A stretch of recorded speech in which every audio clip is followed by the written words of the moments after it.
My name is Simon Holmes, Golfing World Resident Coach. I'm going to give you a rundown of my favourite 10 players, sort of in chronological order, why I like their swings and why, for me, they have to be in the top 10. They have to start with Bobby Jones. So I think what was amazing about Bobby Jones, obviously played a lot of golf, must have played a lot of golf with hickory golf clubs, and those must have been very loose shafts. So the timing that he created, the sequence, especially between his arm swing and his body turn coming down, was amazing. Didn't really have any sort of moment of explosion in his golf swing. It was such a steady pace. And you can imagine, just never really hit any shots offline. It must have been incredibly difficult to beat him at his best, and indeed, nobody did. Well, next up for me has to be Sam Snead. An incredible action again, had a massive longevity in his career, never really seemed to have any injuries, so he must not have put his body under a huge amount of pressure. But his footwork, we had never seen footwork like that before. The way that he created the transition, the way he used his legs to move his weight from his right side to his left side, and he was sort of always at effortless flow. So for me, a golf swing that was as efficient as anything that we've ever seen. Ben Hogan, what do you say? It's the golf swing that's still idolised today. If we look at Ben Hogan's golf swing, nobody had ever sort of really hit the ball with the kind of explosion that he had. He just, incredible efficiency. He had an amazing transition, the way that he created load in his body, but the way that he stored that load and then delivered it to the ball. People were in awe of his ball striking, and a major regret, I never ever got to see him hit a golf ball live.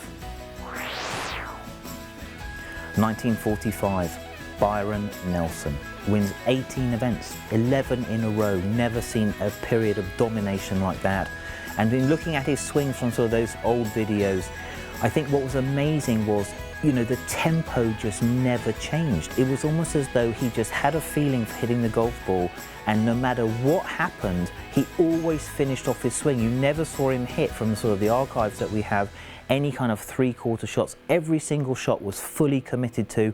So he must have had such a clear idea in his mind of what he was going to be able to do, and then he just went ahead and did it. Arnold Palmer, Arnold Palmer arrived exactly at the right time, because television had really just started, and television was sort of broadcasting golf all over the United States and all over the world. And he was a completely sort of swashbuckling player, wasn't he? He didn't really seem to have a great technique, but he had a massive will. It's like he had an idea of where he wanted that ball to go, and no matter what sort of swing he did, he never looked really that much in control, but he was able, through the power of his mind, to get that ball from A to B. Well, Jack Nicklaus is my sort of boyhood hero, and the way that he was able to deliver under pressure time and time again. He had an incredible golf swing. He didn't really get any arm rotation. He really kept the club head outside of his hands. He had very much a flying right elbow, which at that time was sort of very much against the sort of modern thoughts. But under pressure, he was able to be so consistent. And how many times did you see him sort of stand over a putt or over a shot, sort of completely motionless, and then once he did start moving, he was so committed to what he was going to be able to do. He was unbeatable for a long time at his best. Tom Watson. Tom Watson has such a brisk motion. He had a very clean sort of, like a clip on the ball. You never really saw him take a big divot. What I liked about his swing was, first of all, how his rhythm was very upbeat. He did used to have a sort of a weak shot, which was a hook shot, but he was always, I think, under pressure, able to sort of compensate for that. But his strike on the ball and his great shot making, for me, absolutely determined that he should be in this top 10 list. Seve Ballesteros sadly departed, but he was an iconic golfer. He had this passion for the game. He didn't really seem to ever have much control over the ball, but he was sort of the master escape artist, and I loved the way that he used to play the golf course. Who can forget those incredible recovery shots that he had? So for me, he goes into my list, and I was lucky enough as a young coach to work with him a little bit and listen to how he or listen to his thoughts and how he played the game. But he was the master at recovery, and again, he was able to really dominate in those key tournaments.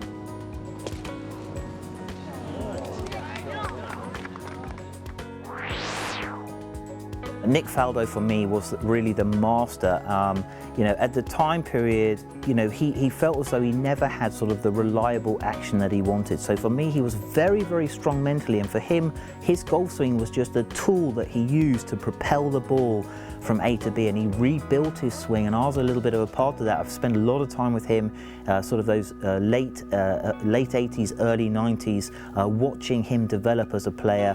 But I love the way that he approached the game. He had confidence in his game because he had so much trust in his technique, and his best in that time period was the best.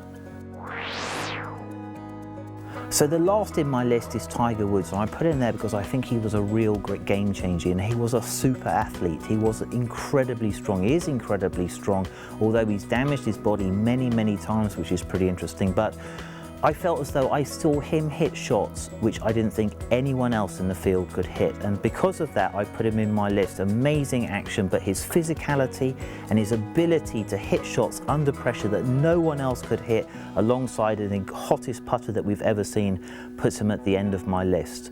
I think in the modern game, we see not so many like swings which we can idolize. Adam Scott's got a nice swing, but the game of golf now is so much about power. It's so much less about ball sort of shaping and shot making than it used to be. So for me, power and putting is where the game stands at the moment. I hope it doesn't stay there forever.